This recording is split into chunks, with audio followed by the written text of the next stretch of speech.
Refrigeration effect. Refrigeration effect क्या है? It is amount of heat absorb by 1 kg of refrigerant as it passes through the evaporator coil. तो इसका explanation मैं आपको देता हूँ और डेरिवेशन भी देता हूँ. Suppose this is a pH diagram. PH diagram कैसे होता है? ऐसे. यहाँ पे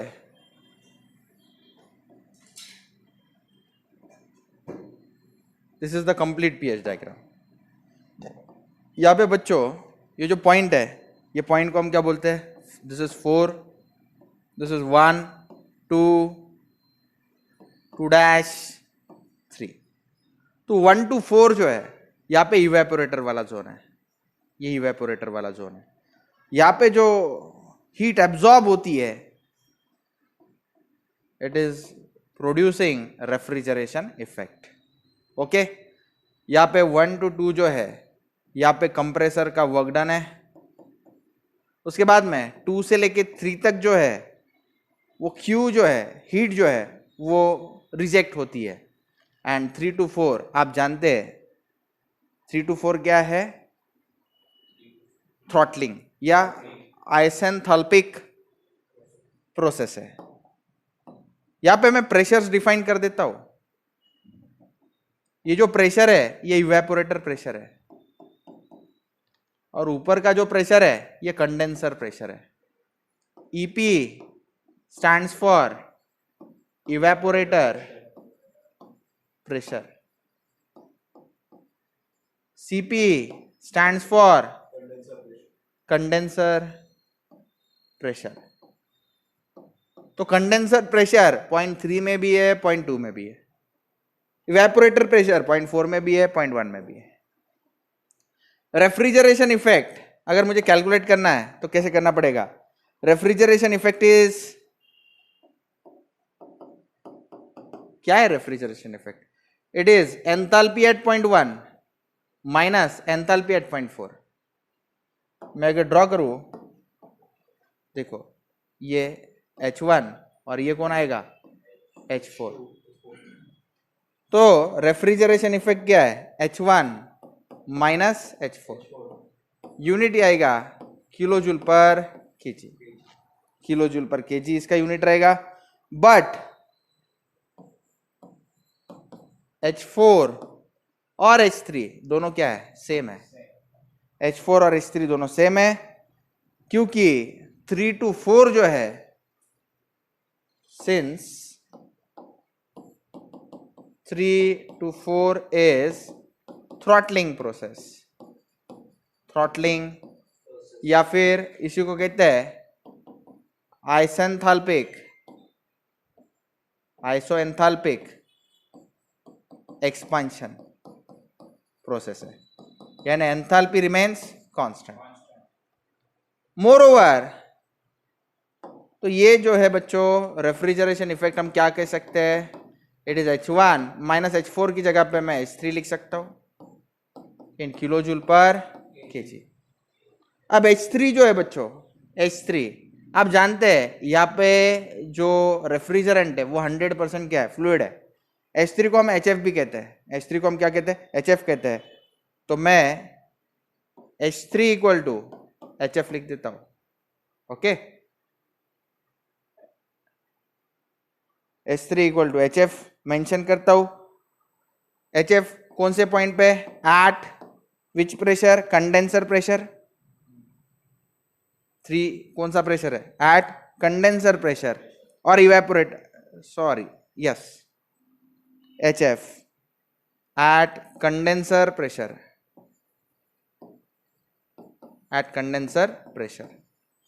ओके. तो ये क्या हो गया? रेफ्रिजरेशन इफेक्ट क्या हो गया फिर? Therefore, refrigeration effect is what? Okay. And H1 क्या है वो भी मेंशन करना पड़ेगा. 2 मिनट. एंड H1 जो है आप जानते हैं, जैसे ये साइड पे फ्लूइड है, ये साइड पे क्या है? गैस. तो आप H1 के लिए क्या लिख सकते हैं? Hg. ये कौन से प्रेशर में? At evaporator pressure, at evaporator pressure. Okay, तो रेफ्रिजरेशन इफेक्ट का नया फॉर्मूला हमें मिल गया। H1 के जगह पे मैं क्या लिख सकता हूं? Hg माइनस H3 के जगह पे HF। तो ये रेफ्रिजरेशन इफेक्ट का न्यू फॉर्मूला बॉर्न हो गया। That's it. Refrigeration effect is Hg minus HF। तो ये तीन फॉर्मूलेज है, तीनों में से कोई भी फॉर्मूला आप यूज कर सकते हैं। Okay, let me call this as, let me give numbering. Hg minus HF को यहाँ पे रहने दो, नंबरिंग बाद में तय करता है। ओके, इसके बाद में work done on refrigerant in compressor, work done on a refrigerant in compressor, it is H2 minus H1। Work done on refrigerant in compressor, that is work input, it is H2 minus H1। Okay, उसके बाद में next, ये तीनों को equation number 1 बोलेंगे हम लोग। हाँ, उसके बाद में 2 से लेके 3 तक ये कौन सा है? इट इज कंडेंसर, जितना हीट बार दे रहा है। तो amount of heat rejected in condenser, it is what? H2 minus H1। ये क्यों रिजेक्टेड है? किलो जूल पर KG. Bye first law of thermodynamics, bye first law of thermodynamics, जितनी भी हीट इवेपोरेटर में एब्जॉर्ब हुई है, जितनी भी हीट वर्क डन में प्रोड्यूस हुई है, must be equal to what? Heat rejected. तो मैं लिखूंगा by first law of thermodynamics, heat rejected must be what? Q absorbed in the evaporator plus work done in the compressor. तो ये इसको 1 बोल के रखता हूं मैं। चलो, तो ये इंपॉर्टेंट पॉइंट्स है। नेक्स्ट कंसेप्ट है ratio of refrigeration effect, COP। COP क्या है? Ratio of refrigeration effect to that of work done. कैसे रहता है बच्चों? अब तक आप एफिशिएंसी ये कंसेप्ट सीखते थे। एफिशिएंसी की रेंज कहां से कहां तक होती थी? 0 टू लेके 100%। लेकिन रेफ्रिजरेटर के केस में हम एफिशिएंसी ये टर्म नहीं यूज कर सकते। यहाँ पे हम COP यानी कोएफिशिएंट ऑफ परफॉर्मेंस यूज करते हैं। तो कोएफिशिएंट ऑफ परफॉर्मेंस क्या होता है? It is ratio of refrigeration effect to that of work done. अपने केस में रेफ्रिजरेशन इफेक्ट कहां से कहां तक था? देखो, Hg माइनस HF, और वर्क डन क्या है? बोलो, H2 माइनस H1। आप Hg माइनस HF लिखो, नहीं तो आपको वो नहीं समझ में आता, तो रेफ्रिजरेशन इफेक्ट ऐसा लिखो, H1 minus H4, H1 minus H4 divided by work done क्या रहेगा? Work done H2 minus H1, H2 minus H1। यहां पे आप H4 की जगह पे H3 लिख सकते हो, since H4 is equal to H3। Isenthalpic process है, यानी दोनों की एंथैल्पी सेम, 3 और 4 पे एंथैल्पी सेम। तो ये इतने कंसेप्ट हो गए। अब एक न्यूमेरिकल करते हैं। In an ideal VCR cycle, the specific enthalpy of refrigerant in kilojoule per kg at the following state is given as inlet of a condenser. Okay, inlet of a condenser, बच्चों मैं diagram draw कर लेता हूं, pH diagram, pressure versus specific enthalpy diagram. कैसे होगी ये diagram? हाँ, ये पॉइंट क्या है? 1 2 3 4, ये कौन है? 2 डैश। ओके, तो इनलेट ऑफ अ कंडेंसर, बच्चों इनलेट ऑफ अ कंडेंसर कौन है? कंडेंसर का इनलेट 2 है, तो ये मुझे क्या दिया है? H2 की वैल्यू दे दी है। एग्जिट ऑफ अ कंडेंसर 116, यानी H3 दे दिया है, 3 दे दिया है, H3। Exit of a evaporator, evaporator का एग्जिट मतलब पॉइंट नंबर 1, आप जानते हैं ये कौन है? Evaporator.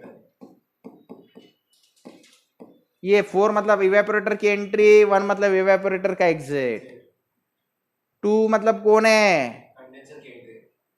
Inlet of a condenser and exit of a compressor.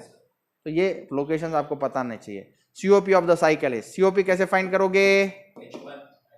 तो देखो H1 minus H4 upon H2 minus H1, तो H1 minus H4 upon H2 minus H1। तो एक्चुअल में बच्चों सीओपी जो होता है वो फॉर्मूला ऐसा है, it is refrigeration effect divided by work done.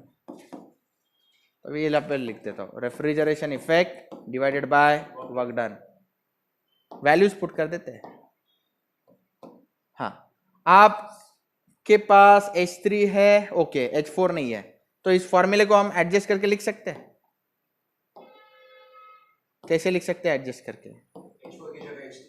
H4 की जगह पे H3, H1 minus H3 divided by H2 minus H1, since H4 is equal to H3, दोनों सेम है, आइसेंथैल्पिक प्रोसेस।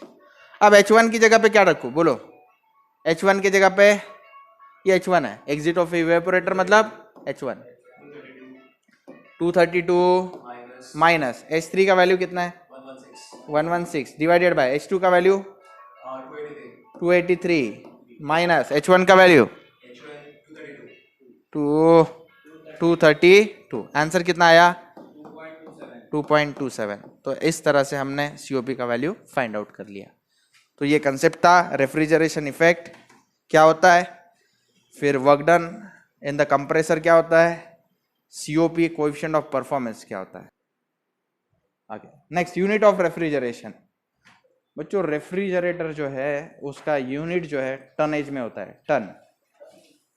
तो टन मतलब ऐसा मत समझो वजन है, नहीं। टन क्या होता है? If refrigerant absorbs 50 kilo calories of heat in 1 minute from the surrounding of evaporator while passing through it, then the capacity of plant is said to be 1 ton। मान लो आपने एसी खरीदा, 1 टन का AC है, तो उसका meaning क्या हुआ? देखो मैं एसी ड्रॉ करता हूं, ये आपका एसी है और ये आपका रूम है जिसमें आपने एसी बिठाया। ये एसी का कूलिंग कॉइल है, कूलिंग कॉइल है। ये कूलिंग कॉइल क्या कर रहा है? हीट एब्जॉर्ब कर रहा है। मान लो 1 मिनट में इसने कितना हीट एब्जॉर्ब किया? 50 kilo calories. Q absorb 50 kilo calories in 1 minute. अगर ये कंटिन्यूसली ऐसा कर रहा है, हर मिनट 50 किलो कैलोरीज एब्जॉर्ब कर रहा है, तो ये जो मशीन है इसकी कैपेसिटी है, ये 1 टन है, 1 टन मशीन। अब 50 किलो कैलोरीज मतलब क्या होता है? इट इज 210 किलो जूल पर मिनट। तो 1 टन की मशीन क्या होती है? इट एब्जॉर्ब्स 50 किलो कैलोरीज पर मिनट हीट, या फिर 210 किलो जूल पर मिनट। अब कुछ बच्चों को ये यूनिट्स नहीं समझ में आते, मैं कन्वर्जन कर देता हूं, वैट समझता है बच्चों को। 210 into kilo joule as it is, 1 minute मतलब 60 सेकेंड्स। आप ये डिवाइड कर लो बच्चों, 0 0 cancel, 21 divide by 6 3.5, 3.5 kilo joule पर सेकेंड। और आप जानते हैं जूल पर सेकेंड क्या रहता है? वैट। तो 1 टन, मैं और एक डेफिनेशन बताता हूं, 1 टन इज 3.5 किलो वैट। तो बच्चों डिपेंडिंग अपॉन योर कैपेसिटी आपका रेफ्रिजरेटर जो है वो हीट एब्जॉर्ब करेगा, या एसी जो है वो हीट एब्जॉर्ब करेगा। मान लो आपने एसी खरीदा 3 टन का है, 3 टन का है, मतलब आपका AC 3 into 50 that is 150 kilo calories heat absorb कर रहा है हर मिनट। वही आपका 2 टन का एसी है तो वो 50 into 2 100 kilo calories heat absorb कर रहा है पर मिनट। 1 टन का एसी जिनके पास है वो 50 into 1 50 kilo calories heat absorb कर रहा है हर 1 मिनट में। तो ये कैपेसिटी जो है रेफ्रिजरेटर की वो टनेज में मेजर होती है। Tonnage capacity of refrigeration system, tonnage capacity of refrigeration system क्या होती है? It is mass flow rate of refrigerant into refrigeration effect in kilojoule पर केजी डिवाइडेड बाय 210। इसका यूनिट क्या आएगा? टन्स। तो टनेज कैपेसिटी, ये दो चीजें अगर आपको पता है, कितना mass flow rate of refrigerant पता है आपके एसी का या रेफ्रिजरेशन सिस्टम का, इनटू रेफ्रिजरेशन इफेक्ट कितना दे रहा है वो पता है, तो आप टनेज कैपेसिटी आराम से फाइंड कर सकते हो। तो ये कंसेप्ट थे बच्चों जिनको हमने पढ़ा। नेक्स्ट लेक्चर में हम रेफ्रिजरेंट के नॉमेनक्लेचर देखेंगे। चलो।